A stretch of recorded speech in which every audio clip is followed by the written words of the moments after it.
nomor build mereka ini disebut dengan replikasi. Secara umum atau umumnya replikasi virus ini terbagi menjadi dua, yaitu siklus lipid dan isogenik. Yang dimana virus akan melakukan kedua siklus ini tergantung pada ketahanan sel inangnya. Jika ketahanan sel inangnya lemah, mereka akan menggunakan siklus lipid. Sedangkan kalau ketahanan sel inangnya itu kuat, dia akan menggunakan siklus isogenik. Nah, kira-kira bisa nggak virus melakukan dua siklus secara bersamaan sekaligus? Bisa?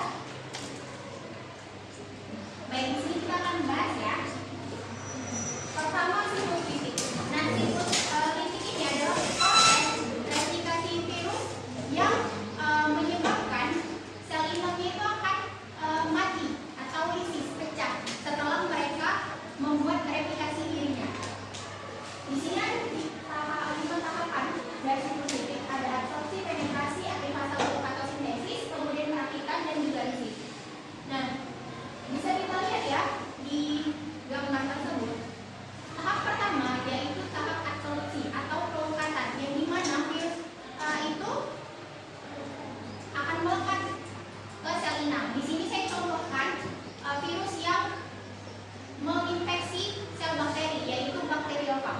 Nah, bakteriofag akan menempel pada sel bakteri, akan menempel pada permukaan sel bakteri, yang dimana bakteriofag ini memiliki serat ekor yang nanti akan berikatan dengan reseptor membran sel yang mereka kenali di sel bakteri tersebut. Nah, setelah cocok, maka masuk ke tahap kedua yaitu penetrasi, yang dimana bakteriofag ini akan mengontraksikan seluruh ekornya itu akan berkontraksi sehingga jarum yang ada di ujung ekor itu akan menusuk permukaan sel bakteri hingga masuk ke dinding dan juga membran selnya. Setelah mereka lubangi, maka bisa dilihat di gambar materi genetiknya itu yang warna biru itu akan masuk ke sel bakteri. Nah, setelah masuk di sini tahap selanjutnya itu ada sintesis atau aktivase, yang dimana materi genetik virus ini akan mengambil alih pengendalian sel inang dengan cara mereka akan menghancurkan DNA virus.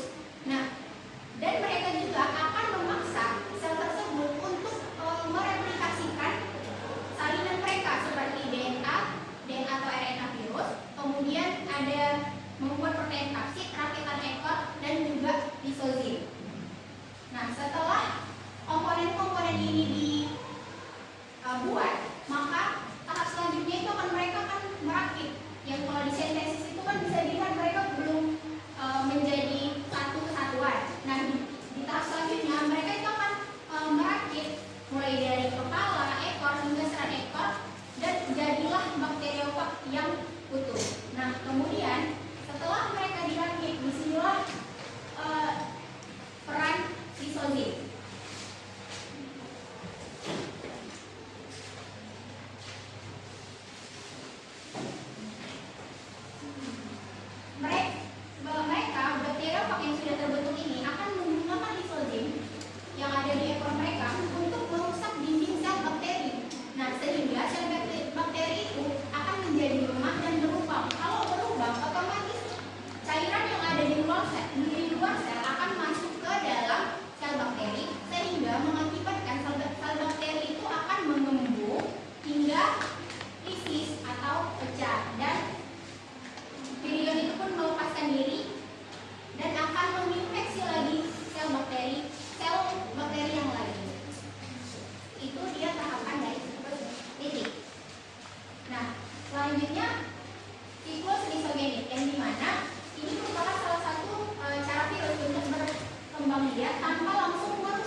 DNA virus yang sudah diinjeksikan tadi akan bergabung dengan DNA bakteri dan akan membentuk suatu struktur yang namanya profag. Nah, kalau kita lihat di gambar, yang biru itu merupakan DNA bakteri, sedangkan yang merah itu merupakan DNA virus. Mereka ini akan bergabung, beda dengan siklus litik. Kalau siklus litik tadi kan dia mengambil alih, dia menghancurkan DNA bakteri.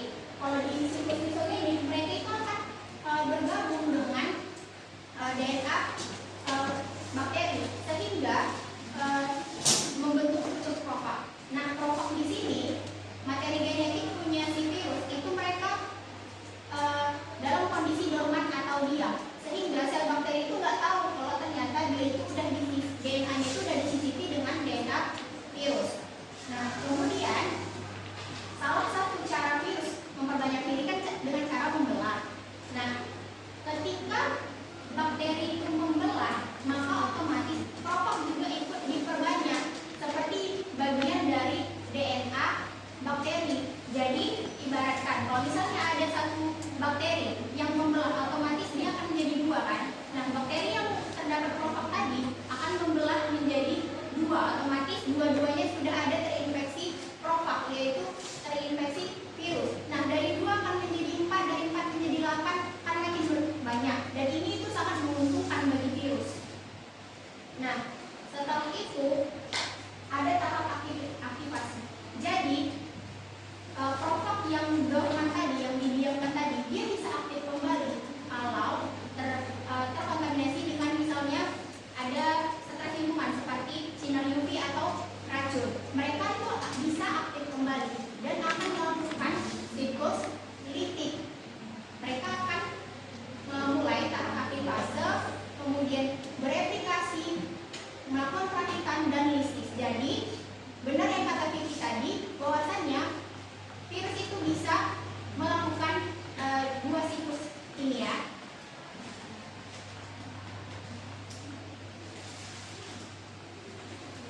Nah, jadi kalau kasusnya virus corona tadi gimana? Kan kita sampai isolasikan diri tuh, sampai nggak boleh keluar, kita harus ya isolasikan diri ya, berapa tahun itu kan. Nah, kan kita bisa terinfeksi itu dari benda mati. Itu gimana? Sedangkan virus kan bukan benda, bukan makhluk.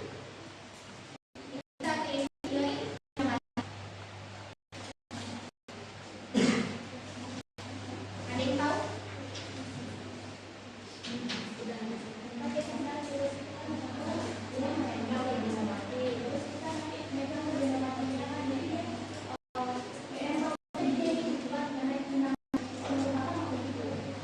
Menempel di tangan. Ada dia beli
membentuk, yaitu akan membentuk rompak. Nah, tepuk tangan.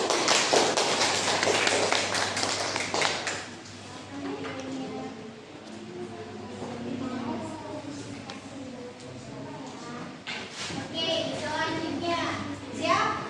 Ya. 1, 2, 3. Oke. Lagi kan? Apa tuh?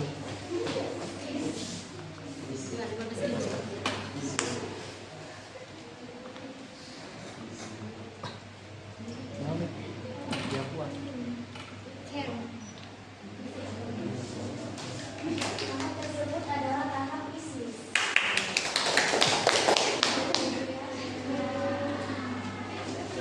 Oke, selanjutnya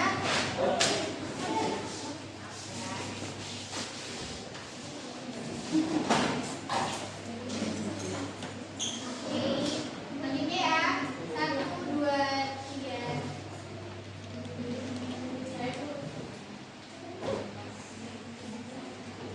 Siap juga?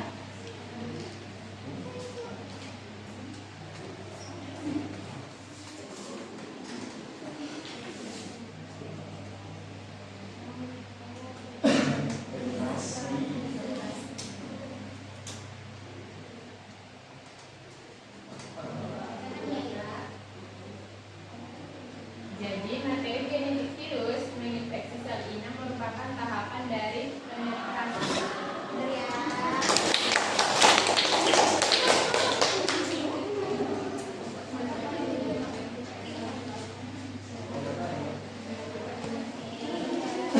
Oke, terakhir nih, terakhir. 1, 2, 3. Indonesia.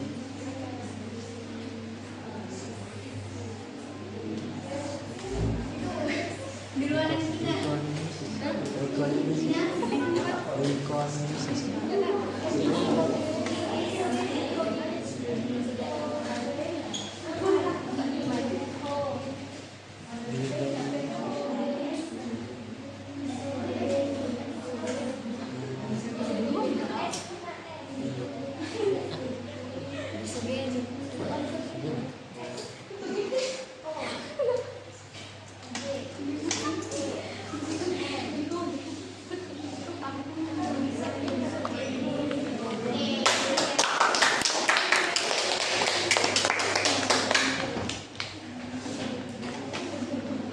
Oke, habis ya kuisnya.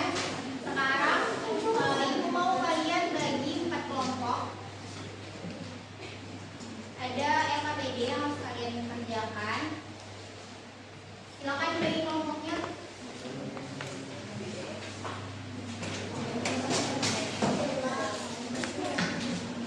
Nah, nanti kalian diskusikan ini bersama dengan teman kelompoknya. Boleh mencari informasi pakai alat elektronik ya.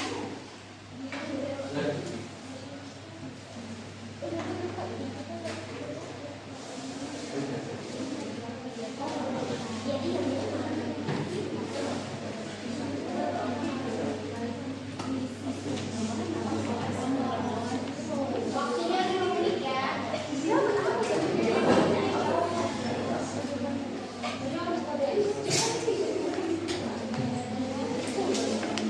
Boleh diskusi tapi jangan terlalu ribut ya.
Nah, di sini saya membacakan jawaban yang saya berdasarkan dari institusi kelompok kami. Di mana dalam soal nomor 1 huruf kata tahapan proses virus berikut dengan memberikan nomor pada pikiran. Jadi yang pertama lihat, yang pertama itu ada tahap absorpsi, kemudian yang kedua tahap filtrasi, yang ketiga tahap perakitan, yang keempat tahap replikasi, dan yang kelima tahap lisis. Nah, dilihat dari tahapannya, siklus yang terjadi di sini merupakan siklus lisis.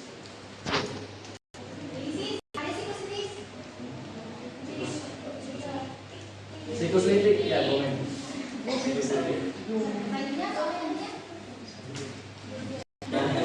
Selanjutnya, berikut perjalanan berita hoax atau bohong tentang virus corona. Langsung saja dari paragraf tersebut, pernyataan yang berdasarkan ketika virus corona menyebar pada permukaan sel inang, virus menginjeksikan RNA dalam sel inang dan memerintahkan sel inang untuk memproduksi partikel virus. Ada jawaban kelompok lain yang beda dari ini? Sama semua? Berarti udah paham ya semua? Beda ya? Ada kelompok lain? Kata bedanya di mana?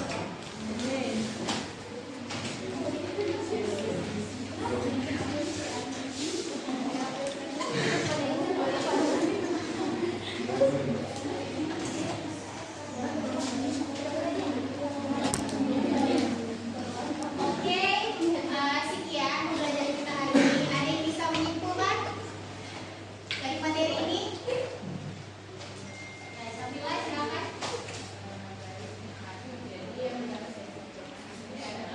Jadi virus itu bereproduksi dengan cara karena virus itu bisa bereproduksi sendirinya. Kemudian virus itu bereproduksi dengan cara yang namanya replikasi.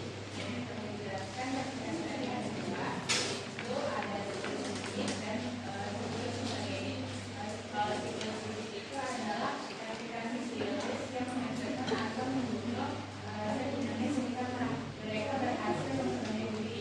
Sedangkan mutagenik itu kebalikan dari siklus litik. Terima kasih ya Sabila sudah menyimpulkan pelajaran kita hari ini. Nah, sekian materi kita hari ini. Semoga yang saya sampaikan bisa kalian pahami. Saya mohon maaf apabila terdapat kesalahan ketika menyampaikan materi. Sampai jumpa di pertemuan berikutnya yang bahas tentang potensi virus.